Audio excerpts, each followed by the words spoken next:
warahmatullahi wabarakatuh. Dan adapun biografi Kiai Haji Abdurrahman Wahid.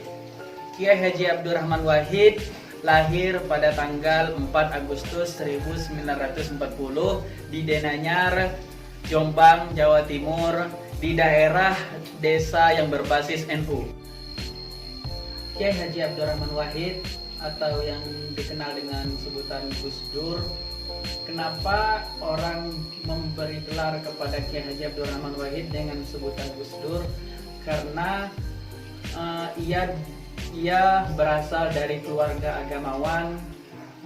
Dalam budaya Jawa diberi gelar Gus yang berarti yaitu anak atau keturunan kiai, lalu ditambah dengan sepotong namanya dan menjadi Gus Dur.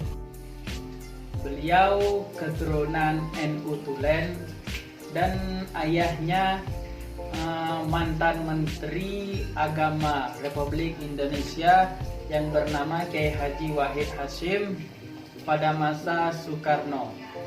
Sejak muda, Gus Dur terkenal cerdas, humoris, luas bergaul.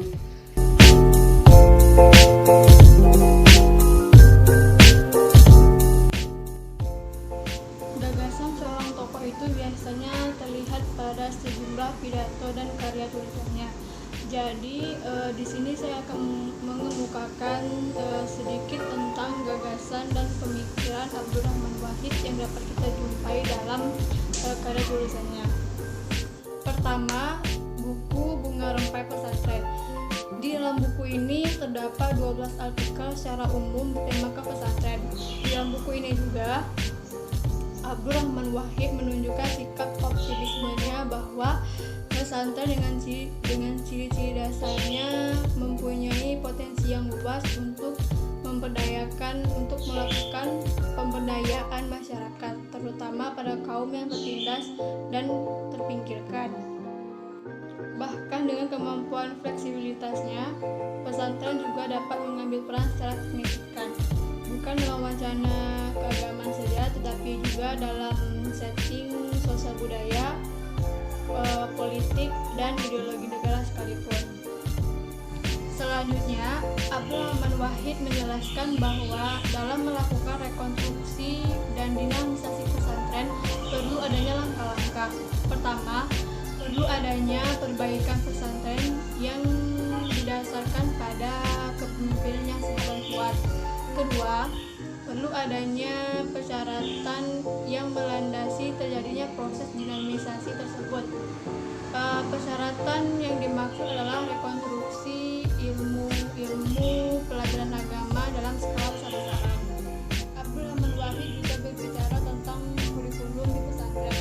Menurutnya, kurikulum yang berkembang di pesantren selama ini dapat diringkas menjadi 3 hal, yaitu pertama, kurikulum yang bertujuan untuk mencetak para ulama di kemudian hari.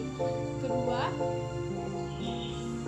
struktur dasar kurikulumnya adalah pengajaran pengetahuan agama dalam segenap tingkatan dan pemberian bimbingan kepada para santri secara pribadi yang dilakukan oleh guru atau kiai. Yang ketiga,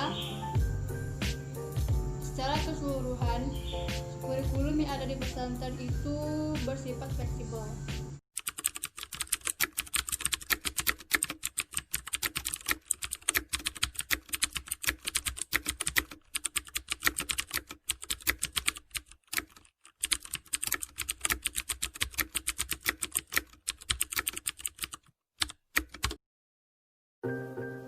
Sekian video dari kami kelompok 10, semoga bermanfaat dan bisa menambah wawasan